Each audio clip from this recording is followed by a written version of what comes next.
It's the Cavaliers Basketball Club Podcast. It's basketball time. The cube. LeBron left to the circle, left to the lane. Gonna go all the way and hammer it home.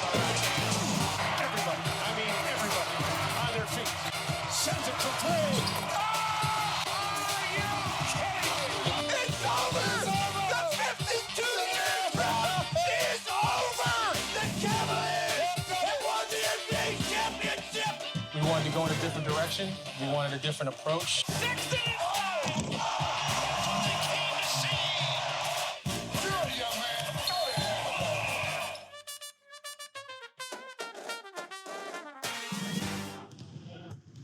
The shoot-around.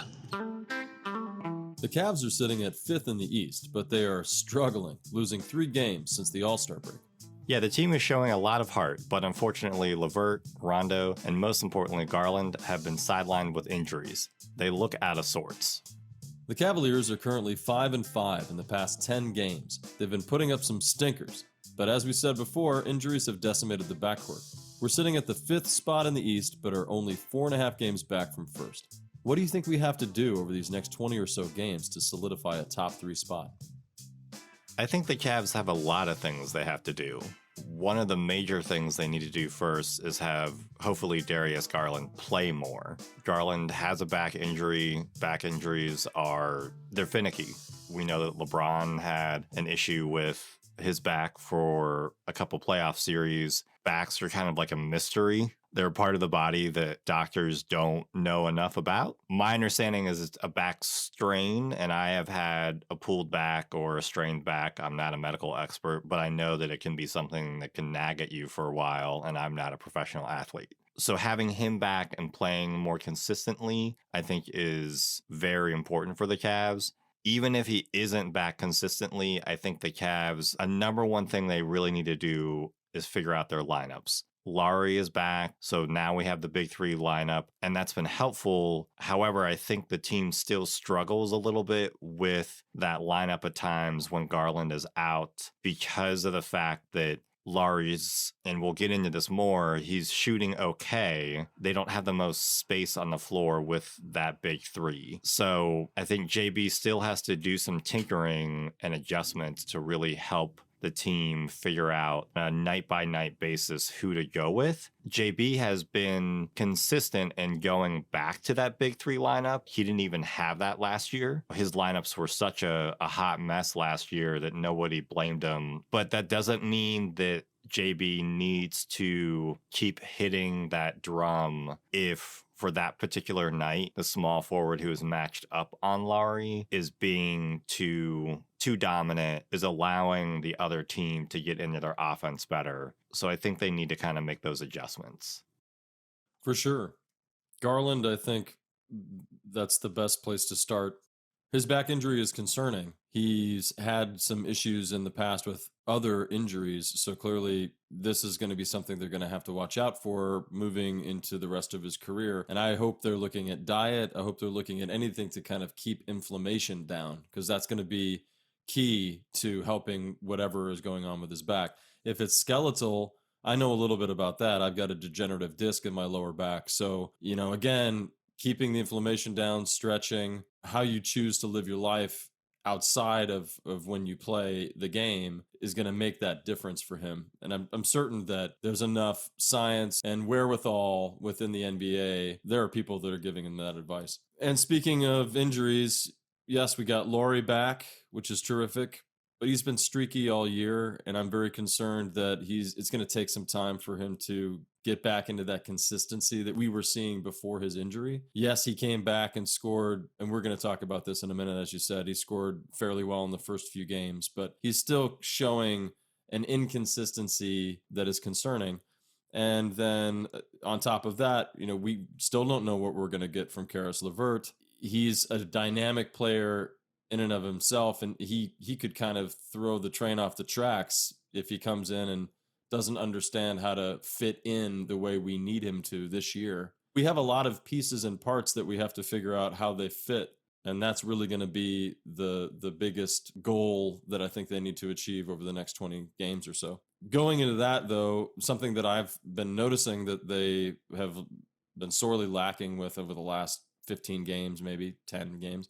If they don't get back into that top 5 defensive form that they were in the first half of the season, I don't feel as excited or as hopeful for the prospects of us going deep into the playoffs. I still think we're going to make the playoffs, but defense is key to us actually reaching, as close to the finals as we can get. So what do we think we can do, or what do you think the team can do to adjust and start playing more solidly on the defensive side? For me, if let me actually have a complete thought so you don't have to make 5 cuts. For me, the simple answer is playing Lamar Stevens more minutes. I view him as the other really good defender on this team who is a good perimeter defender as well as a good paint defender because of his size. He's truly the only player on the team who is a wing defender. He can guard the wing, but he is shorter than Lamar, and I would argue that Lamar can guard 1 through 4 and Okoro can probably guard 1 through 3, depending on the matchup. So I would say playing Lamar in more spots. The other reason why I would play Lamar, you and I both saw the Hornets game last night. Lamar is a dog. He is the one guy on that team who I would never want to meet in a altercation ever. The other guys on that team, they all play extremely hard. They're all extremely tough. But we have to remember, Lamar is 24, 25 years old. He was not supposed to be here. He was a guy that was undrafted. He has fought for everything that he has earned. All of these guys have. Not saying that they're not fighters. I'm not trying to diminish any of them. But for my money, Lamar is the one guy on that team who, if another opponent thinks that they are going to punk the Cavs or they're going to physically dominate the Cavs, I don't see that type of attitude when Lamar is on the floor, because I think guys do not want to mess with Lamar in any capacity. So I'm not really sure why JB hasn't played him more often. You and I remember the days of 80s and 90s basketball. I'm not saying Lamar needs to be that type of player, but one thing that Larry Bird used to do a lot when the Indiana Pacers were more dominant is he would play the Davis boys. The Davis brothers is what they would call them. They were big physical dudes who nobody messed with. The Cavs have big guys, but they're more slight, and they're all tough, but they're not as physically imposing as Stevens is. So I would play him in more minutes just to have that option. Last year, we saw him man up on Zion Williamson. In the Charlotte game, I would have loved if he manned up on Bridges more instead of Lauri having to be there. Lauri is great, but he's not as physically imposing pound for pound as Lamar. So I think it kind of starts there with that type of mentality. Even just looking at the stat line of what he's done even since February 4th, he's had a couple of games where he's had 16 minutes, 11 minutes, 8 minutes. So they're getting him out there a little bit more, but there are games where he's not played at all. And certainly the matchups make a difference. But one of the things that I appreciate about the way that Bickerstaff has this team operating is that, I've said this before, they're playing more inside out basketball. They're starting a lot of their offense underneath with these tall tree guys that they have, and they're allowing Allen and Mobley and Markkanen, Garland even, to penetrate and get the ball inside and maybe kick it out for 3. But when they're really operating at their best, they're maybe taking 25 or 33s a game, and then the rest of the shots are coming inside mostly. Stevens' game doesn't really allow for a lot of swinging out to the outside, and he's going to be shooting threes for you. His first season, he averaged 16% from 3. This season, he's averaging 28.9, so that's a terrific improvement. And he's actually gone up a full minute in his average minutes a game from 12 to 13, almost 14 minutes a game. So he is seeing more playing time. Most of his stats have nothing but improved. But if you're going to need him out there to make threes, then you're not going to play him. And I think they've been stuck some of these games into falling in love with the outside shot. And maybe that's influencing Bickerstaff, and he can't put Stevens out there because the team is just operating that night more from the perimeter, and he doesn't feel that he can run any plays that will utilize Stevens' skill set. So in one hand, I think Stevens is kind of getting in his own way. He needs to get that percentage up by 4 or 5%, and then they could rely on him more to come off the bench. But I agree with you. At some point, what do you care more about? And if you put a guy out there defensively to make a stop, get your offense to change. The one thing that I have been frustrated with Bickerstaff's running of the team this year is the lack of kind of timeouts to crush certain momentum. And I've often thought, well, maybe he's just trying to prove a point and let them learn a lesson, and he can't always bail them out of a bad situation. But I also feel like sometimes he just kind of lets them call the plays, or maybe not call the plays, but just kind of run the same sets over and over to see if he can find any vulnerability. And I'd rather see them really completely change what they're doing from quarter to quarter and see if that makes a difference, especially those nights when they're only scoring like 18 points or less in a quarter. It's just been brutal. So yeah, and the quarters where we cannot shoot, defense is the only way we're going to win those games. And it just hasn't been there. I think everything that you said there was right on, and I don't think either of us envy the position that JB is in. We both think he's doing a great job. I look from how the team has come out this season, and they've said that our identity is we are dogs, we're letting people know, let them know. The NBA is on notice because of our physicality and our defense. Your defense is your bread and butter. I don't think Lamar is getting the chance to show that his defense will turn into offense, because you're right, he has improved as a shooter a little bit. It's still not NBA elite level, but you can tell that guys get annoyed playing against him. He is more of a stopper than Mobley in the sense of his physicality in the post, Love, and Lauri. Essentially, I just want opponents to feel the Cavs on the floor physically and defensively, and their opponents are not feeling that right now. Their opponents believe they can do anything they want offensively on the floor. One final point on Stevens. He's averaging almost 14 minutes a game. If he was averaging starter minutes, I think you could comfortably say that his stats would increase at least, a percentage point, right? So, for example, under assists, he's averaging 0.6 assists a game and 0.5 steals a game and 0.2 blocks a game. Even though he's averaging 13.8 minutes, that's some nights he's getting 15, some nights he's getting 2. And so all of those numbers, I think, would be a lot stronger. I think he could easily average 3 or 4 assists. I think he could easily get almost a steal a game. And I think he could average close to a block a game as well with how defensively strong he is underneath. But the one stat that sticks out to me is even though he plays these short minutes and he doesn't seem to shoot the ball very well from the outside, shoots 47.3% from the field. So when he's out there, he does maximize his opportunities. He takes smart shots, and he averages close to 5 points a game, even though he's really not out there for more than 4 or 5 minutes a night, really. That's really how we often see him. It's these games where maybe he's in there for 15, 20 minutes that then pad out his stats. Lauri Markkanen is back from his high ankle sprain. We never got a chance to really talk about his play and how we feel about him as a player. How do you think his season has gone so far? Well, I love starting with the stats and looking at what he did for the 4 years he was with the Bulls. He's on pace to play the most games he's had in a season since his rookie season, even though he has missed quite a few games due to injury.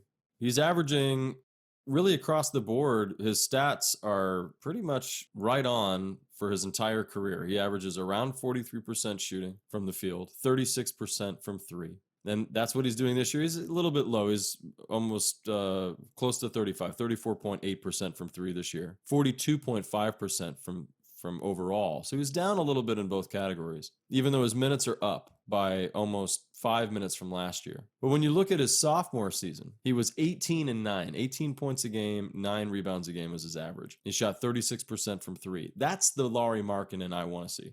If he was having those stats, then I would say, yeah, he's having a great season. Because there's a part of me, when I look at his game, I feel like he underachieves. And the first 2 games he came back, he was 22 and 23 from the field.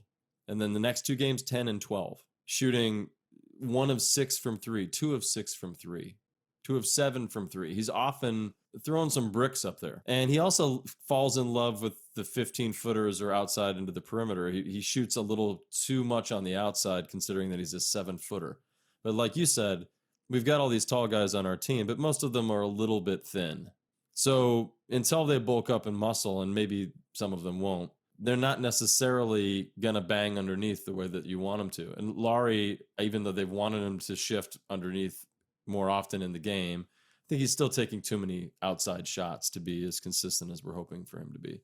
I will say, I love his game. I've been excited ever since we got him. I think it's really cool that we have a 7-foot guy that plays the small forward position, and that it allowed us to move Okoro down into the 2, which I think is his more natural spot, like we mentioned last episode. But no, I don't think I can say that he's having a great season yet because of the inconsistency and then the injuries. And some of that's not his fault, but he really needs to now take these next 20 or so games and get that consistency back right into the playoffs, being close to a 20 and 10 guy a night. And I think that the sky's the limit for this team if he could do it. And I think that he may not average that for his career, even though I think he could. I think that he'll at least have a few seasons where he does. And so this season, I'd at least like to see him get that points up to more around 15. I'd like to see him hit that average more at the 3-point line at 36%. And overall, yeah, I think he just needs to stay healthy and consistent out there. It will at least be a improvement from the season before, where the Bulls decided he wasn't worth what they thought he was worth. I do think we're getting more out of him than I expected, but I also agree with you. It's closer to last year, which was kind of a down year. He was benched at the end of last season on the Bulls, and the Bulls were a dumpster fire of a team, unlike this year. So he's kind of what I thought he would be, but I agree with you. His outside shot needs to fall more. I'm okay with him taking 7 to even 8, even 10, as long as he's hitting them, because that initial starting lineup really only has him and Garland as your outside shooters. Mobley, we can't ask him to be a 40% 3-point shooter right now, and Okoro is hit or miss. His jump shot kind of shifts throughout the game even still, unfortunately. But Lauri's form is always consistent. He's always able to load up correctly, but because he's not hitting, defenses are also not as scared of him on the outside, and it's making that whole side of the court too compact, and it's not allowing Mobley and Allen to have as much freedom as well. So I think if he can just get his numbers up to closer to 40% from 3, that alone would help the season and probably guarantee us, I would say, 10 more wins. If he's able to get over 20 points a night, and maybe somebody else off the bench like Jetty or Love can get another 20, that would be awesome for the team. Physically, the thing that has been the biggest surprise to me is he still is not like a physically dominant human for his size, but he has buried some players with his dunks. And I really need the team to work on a few sets that allow him to do that. I think for whatever reason, that sets a tone when you see a guy like Lauri, who isn't known for his dominant, I'm going to slam this ball down into the bucket every possession that I get type of player. When he dunks on the opposing center or whoever, I think that really will spark the team just for that, at least that quarter. I would like to see the team run a couple more sets to try to get him free off ball, to not always get the outside shot, but a few alley-oops or the ability to drive to the basket and just say, just go for the dunk, even if you get fouled. The final seconds. As we mentioned, LeVert and Rondo are still out. Which one do you want back sooner?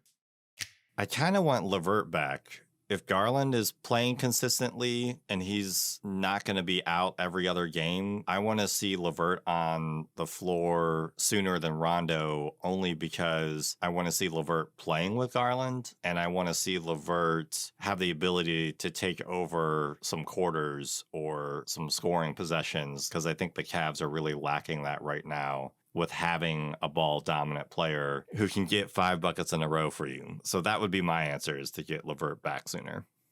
Rondo is going to be a big help for this team, whether he's out on the court or not. He's one of those guys that I think is going to be a field general off the bench, whether he's in plain clothes or can actually suit up that night. So I'm not as interested in him coming back as LeVert. LeVert is that special piece that we picked up right before the trade deadline to round out a team that has been sorely missing Colin Sexton the entire season. And especially now that Rubio went down, we needed this piece so that we could kind of keep the momentum and keep the same consistency going of what we had. And we don't know if that's going to work. We still don't know, because LeVert didn't get a chance to play very much. So that is definitely my answer as well. LeVert is the most exciting piece that we still don't know if it works or not. And if we can at least get 15 or so games with him before the playoffs start, I think that might be enough for them to figure out how best to use him moving into the playoffs.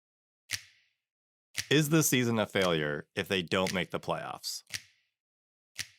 I think that for a lot of people that were not paying attention to this season leading into it, they wouldn't feel that way because they had no expectations of this kind of outcome. Last year, I kind of did. I really felt like if we had stayed healthy, we could have squeezed into that 7th or 8th spot in the East. It's always pretty close down there. So this season has been a surprise. We've flirted with number 1, and I think we could have gotten there. Last episode, I said we may. Now I don't think we will. I think we're still going to flirt with the top 5 for the rest of the season. And if we don't do that, if we fall out of the playoffs completely, I think it is a massive disappointment for what this team set out to prove and do. And they, I think, will be really upset over it. And maybe in some ways that would just light the biggest fire under them. And the next year, they'd win 60 games, but well, maybe not 60 games, but 50 games or whatever,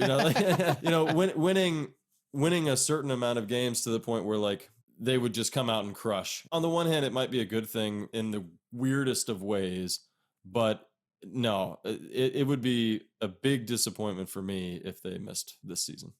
I kind of push on my answer because I agree with you with how the team and the players would react. I think every player on that squad would be extremely frustrated and upset with themselves if they didn't make the playoffs. That being said, for me personally, I have already viewed this season as a success. The season is not over. So for them to drop from right now where they are 5th, and as you pointed out earlier, at times they were even 2nd in the East, to completely out of the playoffs, that would be extremely shocking for me. At the same time, they are still one of the youngest teams in the NBA. So them hitting some type of physical or mental wall and not making it, I could understand that. I'm not trying to give people excuses. So I don't want them to hear this and be like, "Oh, cool. Some fans are totally fine with it." I would say, me personally, I've already viewed this season as a success in my mind. That being said, all of the players in the organization, they want to make the playoffs. They've talked about it. So I think ultimately it would be a big disappointment from that angle for sure. Did LeBron reach his prime in Cleveland? Yes. I think that LeBron was extremely dominant and moved into that upper echelon in Miami. But I would say his prime was in Cleveland because he led a team down 3-1 to beat the best regular season team by record in NBA history. And for me, prime means when you're at your most cosmic powers, at the upper echelon of transcendent. And that series against the Warriors, people finally were like, oh, I guess he and Jordan can be talked about in the same paragraph. Before that moment, they weren't even allowed to be in the same article at times. So yes, his numbers in the third season with Miami, where they won their second championship, I think he finally reached the capacity of completely dictating games, but that was only one season, and then he went over to Cleveland. So that's how I view it, is he did something that was completely implausible even from my expectations of doing, and that's how he reached his prime. I think when he went down to Miami, he grew into the full adult male that he was going to be. I mean, he bulked up to almost a power forward center-like body. He dominated down there. But really, when he came back to Cleveland and he shed the pounds and he moved back to being more of a straight small forward, he leaned down, but then his athleticism came back. His skills polished up a little more. And yeah, he took the Cavs to 4 straight finals.